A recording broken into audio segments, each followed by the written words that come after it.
Lause. Aduh. Lause. Aduh, Lause ini HP terus. Iya nih, maaf banget. Tadi Lause ke mall ya?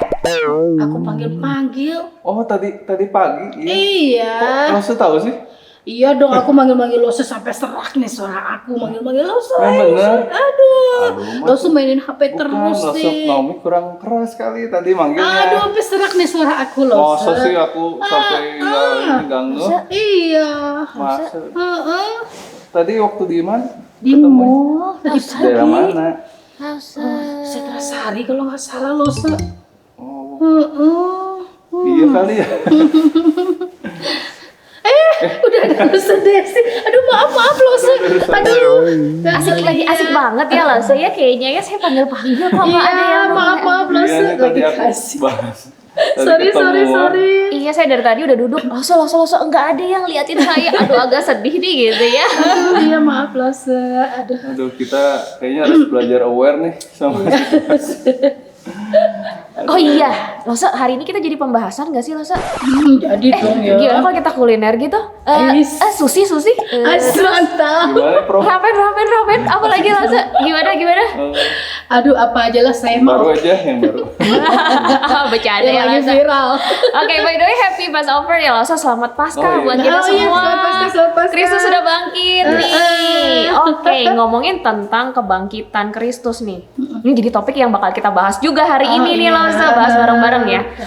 Nah, apa sih ya Lause yang terjadi di balik kisah kebangkitan Kristus? Nah, menurut Lause nih, nanti kita sama-sama bahas bareng ya. Terus gimana ya dengan murid-murid Yesus? Mereka tahu nggak sih kalau Yesus itu benar-benar sudah bangkit dari kematian? Nah, Lause, yuk kita flashback dikit ya. Flashback dikit, mungkin di podcast sebelumnya udah dibahas sedikit nih tentang kebangkitan Kristus. Tapi kita flashback sedikit supaya kita semakin ingat. Nah, di dalam Yohanes 20 ayat 1 sampai 18 dikisahkan nih. Aku mau bacain ayatnya buat Lause semua ya. Di dalam ayat yang pertama dikisahkan, pada hari pertama minggu itu, pagi-pagi benar, ketika hari masih gelap, pergilah Maria Magdalena ke kubur itu dan ia melihat bahwa batu telah diambil dari kubur. Ayat yang kedua, ia berlari mendapatkan Simon Petrus dan murid yang lain yang dikasihi Yesus dan berkata kepada mereka, Tuhan telah diambil orang dari kuburnya dan kami tidak tahu di mana ia diletakkan. Nah lalu tuh murid-murid tuh cepet-cepet bergegas untuk ngecek, bener nggak sih yang dikatain sama Maria kalau mayat Yesus tuh sudah nggak ada? Bener nggak sih? Nah Lause, dan ternyata waktu dicek gitu, bener. Nggak ada Lause. Hilang nggak sih Lause kira-kira? Hah, ternyata nggak ada gitu kan. Mereka cari-cari kok nggak ada, bingung gitu ya. Kemudian akhirnya murid Yesus memilih ya udah pulang gitu ya, pulang karena nggak ada ternyata mayat Yesus di situ. Pulang mereka dengan perasaan yang bingung, nggak ngerti gitu ya, kecewa, sedih karena satu-satunya pribadi ya yang bisa menolong mereka, mendampingi mereka dalam perjalanan kehidupan mereka, satu-satunya pengharapan buat mereka nggak ada.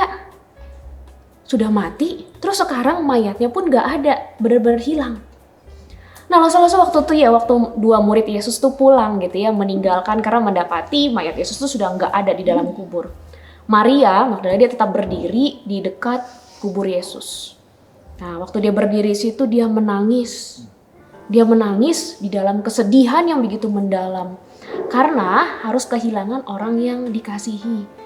Nah, bisa ngerasain ya Lause ya, kalau kita kehilangan orang-orang yang dikasihi itu pasti rasanya sedih banget ya. Iya. Sedih banget gitu ya, apalagi Maria ini benar-benar sangat mengasihi Yesus itu dan mendapati Yesus mati dan sekarang mayatnya tidak ada. Pasti kesedihan yang begitu mendalam yang dia rasakan. Nah Lause, dalam kesedihan ini, kesedihan yang dirasakan oleh Maria ini, Yesus itu nggak tinggal diam aja. Nggak biarin Maria menangis meratapi kesedihan seorang diri. Dalam Yohanes 20 nanti ya Lause kalau lihat, dalam Yohanes 20 ayat 11 sampai 18, Yesus menampakkan diri kepada Maria. Nah, tetapi waktu Yesus menampakkan diri kepada Maria, Maria itu tidak mengenali Yesus. Ia malah menyangka waktu lihat Yesus menampakkan dirinya, ia malah menyangka orang yang dia lihat itu adalah penunggu dari taman yang ada di dekat kubur Yesus. Dia tidak mengenali Yesus yang menampakkan diri kepada Maria. Dia tidak mengenali bahwa Yesus itu benar-benar telah bangkit dan hidup. Nah, langsung nggak cuman Maria aja kebingungan waktu ngelihat Yesus menampakkan diri. Gitu ya. Di dalam Lukas 24 ayat 13 sampai 35, dua orang murid Yesus itu sedang dalam perjalanan ke Emmaus. Nah, nanti Lausa boleh cek lagi nih di dalam Lukas 24 ya ayat 13 sampai 35. Dua orang murid Yesus itu sedang dalam perjalanan menuju ke Emmaus. Nah, ternyata dalam perjalanan itu mereka berjumpa dengan Yesus. Yesus yang telah bangkit dan Yesus yang menampakkan diri. Dan Yesus mendekati mereka. Ternyata Yesus berjalan bersama-sama dengan mereka. Tetapi nih, lagi-lagi dua murid ini nggak kenal. Iya, nggak tahu kalau yang lagi jalan bareng sama mereka itu adalah Yesus yang sudah bangkit. Ya, mereka nggak tahu dan mereka bingung. Malahan mereka nganggap, ini siapa ini gitu ya. Dan nggak cuman Yesus menampakkan diri kepada dua orang muridnya aja. Yesus juga menampakkan diri kepada semua muridnya. Nah, waktu Yesus menampakkan diri kepada murid-muridnya, lagi-lagi nih Lausa, murid-muridnya nggak kenal siapa orang yang mereka lihat ini. Bahkan mereka ada yang bilang, itu hantu bukan? Jadi Yesus yang udah bangkit itu dianggap hantu buat mereka. Tiba-tiba Ya mungkin kaget ya, jadi Lausa ini siapa gitu ya. Nah, Lausa menariknya di balik kisah kebangkitan Kristus ini, kita bisa menemukan bahwa di mana murid-murid Yesus ini tidak menyadari dan mengenali Yesus yang benar-benar bangkit dan Yesus yang benar-benar hidup nih Lausa. Iya. Tapi aneh juga ya, padahal kan mereka murid-murid Yesus itu tahu gitu ya. Tapi kok mereka nggak kenal sama Yesus? Padahal Yesus kan waktu sebelum disalib kan dia ngasih kayak semacam petunjuk atau hint bahwa dia akan bangkit di hari ketiga. Ya. Iya ya, apa karena mereka nggak terlalu percaya gitu ya sama omongan Yesus? Kenapa itu ya? Iya. Nah, Lausa ini menarik ya. Padahal murid-murid Yesus, Maria Magdalena, orang-orang yang dekat sama Yesus ya. Iya. Tetapi mereka tidak mengenali waktu Yesus menampakkan diri. Nah, Lausa, Maria Magdalena dan murid-murid ini ternyata mereka terlalu fokus kepada keterhilangan pribadi Yesus di dunia yang hadir sebagai manusia. Mereka ini terlalu fokus dengan apa yang sedang mereka hadapi. Itu kan mereka sedih ya, ada perasaan sedih, ada perasaan kecewa, perasaan bingung bahwa satu-satunya pengharapan dalam kehidupan mereka tuh sudah pergi meninggalkan mereka. Mereka bimbang, mereka khawatir gimana ya menjalani kehidupan ke depan, siapa yang akan mendampingi, siapa yang akan menolong gitu. Mereka takut satu-satunya pengharapan itu telah hilang dari kehidupan mereka di dunia. Nah, yang membuat mereka tidak benar-benar bisa menyadari akan kehadiran Kristus itu, mereka terlalu fokus kepada bagaimana kehidupan mereka ke depannya tanpa ada Yesus di dunia. Nah, pemikiran-pemikiran ini yang membuat mereka tuh lupa bahwa Yesus tuh sudah pernah ngomong kan sama mereka ya Lausa ya. Waktu sebelum Yesus mati ya, gitu ya. Yesus kan udah kasih tahu ke mereka apa yang akan terjadi, bagaimana ke depannya. Nah, ada kemungkinan juga mereka tuh menganggap apa yang Yesus katakan sebelum Yesus mati itu bukanlah sesuatu hal yang penting. Nah, sampai-sampai membuat mereka akhirnya gagal fokus dan lambat untuk menyadari bahwa yang nampak di hadapan mereka itu adalah Yesus yang benar-benar bangkit. Sama kayak tadi ada Lausa ya. Lausa dipanggil-panggil ya, Lausa berdua dipanggil-panggil nggak sadar gitu, udah dipanggil-panggil gitu ya Lausa ya. Iya sih, kan tadi ini Lausa mungkin saya nggak fokus ya, tadi saya lagi jawab chat yang penting gitu Lausa. Oh, bukan kurang minum aqua Lausa, bukan ya. Jadi nggak fokus kan ya. Tapi ya kalau misalkan ya kalau Tuhan Yesus datang kedua kali, tapi saya pasti nyadar kok itu pasti Yesus itu. Tuhan bener Yesus. Nih Lausa, yakin nih bener ya. Oh iya, ngomong-ngomong nih Lausa mau nanya nih. Lausa pernah nggak merasa khawatir, entah khawatir sakit, khawatir nanti di PHK atau khawatir ya apapun itu dalam kehidupan. Pernah nggak Lausa ngerasain khawatir? Ya, khawatir sih pasti ya, pernah sih kita. Manusiawi Lausa. Normal sih Lausa kalau khawatir itu. Pastilah Lausa, manusiawi lah kita kan ya, pasti ada rasa-rasa khawatir mah. Iya, benar-benar Lausa. Khawatir itu sesuatu yang manusiawi ya. Tetapi Lausa hati-hati kalau kita sampai khawatirnya tuh berlebihan gitu ya. itu bisa menandakan bahwa kita tuh adalah orang-orang yang benar-benar tuh nggak percaya bahwa Tuhan Yesus adalah pribadi yang berkuasa, pribadi yang sanggup untuk menjaga dan memelihara kehidupan kita. Waduh. Nah, kita harus waspada nih, harus aware ya Lause ya. Aduh, ini mah jelek banget nih. Aduh. Iya ya, gimana ya supaya hidup kita ini nggak khawatir ya loh. Betul, Los. Gimana ya, Los? Oke. Tips and trick yang pertama enggak gitu ya Lause ya, lagi kayak jual produk enggak ya. Iya, ada beberapa hal yang perlu kita ingat dan perlu kita pahami di dalam kita mengatasi kekhawatiran. Yang tadi kan kekhawatiran itu sesuatu yang normal ya sebagai manusia. Nah, ada hal yang bisa menolong kita untuk kita tidak khawatir berlebihan. Nah, di dalam Yohanes 20 ayat 29 Yesus mengatakan, berbahagialah mereka yang tidak melihat namun percaya. Yang pertama, kita tetap harus percaya kepada Tuhan. Ya, percaya di sini bukan hanya berbicara mengenai, oh saya percaya Yesus yang sudah mati. Percaya secara pengetahuan saja. Saya tahu apa yang Yesus lakukan. Saya tahu gitu ya, Yesus mati di kayu salib dan pada hari ketiga bangkit. Nah, percaya di sini bukan berbicara sekedar pengetahuan saja. Nah, percaya di sini adalah sungguh-sungguh mengimani. Iman itu kan lebih dari sekedar kita berkata-kata untuk ya saya percaya. Ya. Itu benar-benar percaya yang lebih dari sekedar kata-kata. Asik nggak lah sob?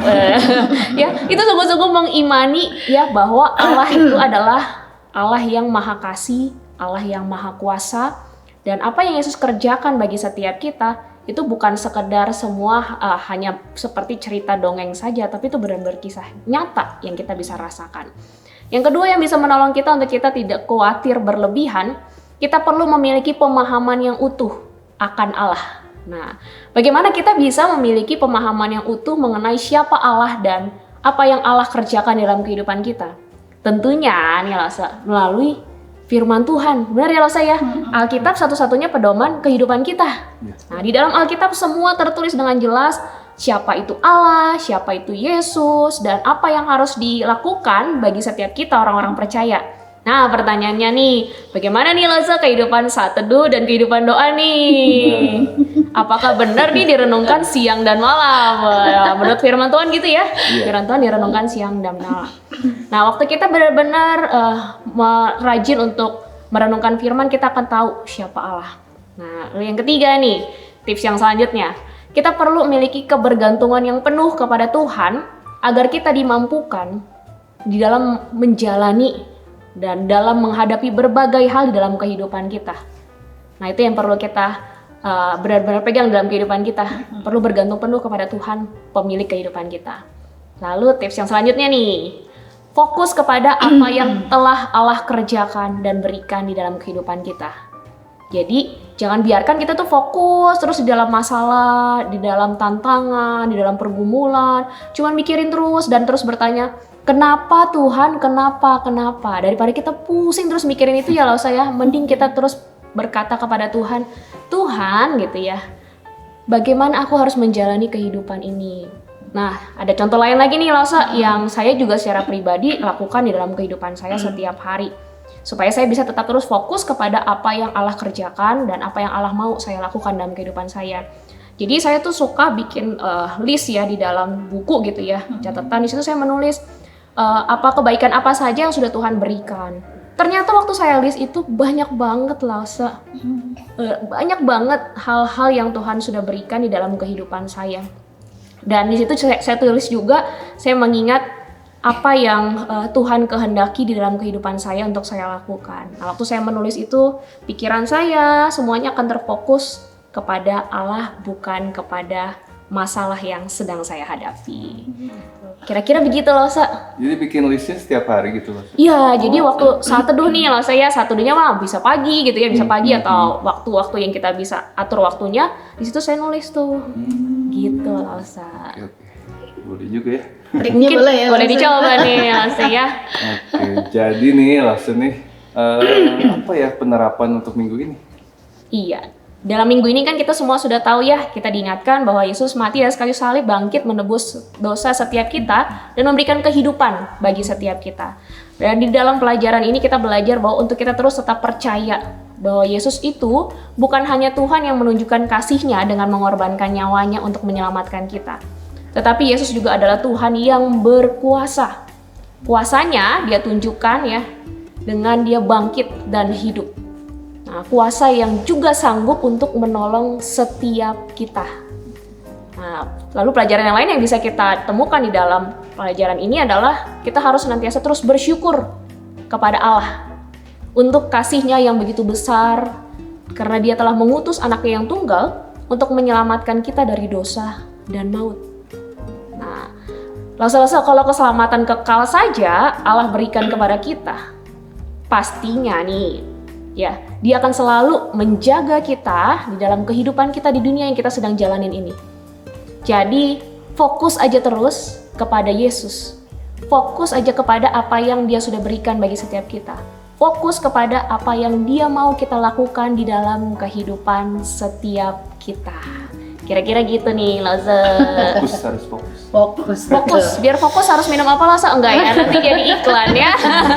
Wah, terima kasih banyak ya Loze Desi ya untuk penjelasan firman Tuhannya hari ini, benar-benar jelas dan panjang ya Loze ya. Hebat Loze. Thank you juga nih buat Loze dan parents yang sudah menyaksikan podcast ini. Tuhan Yesus memberkati.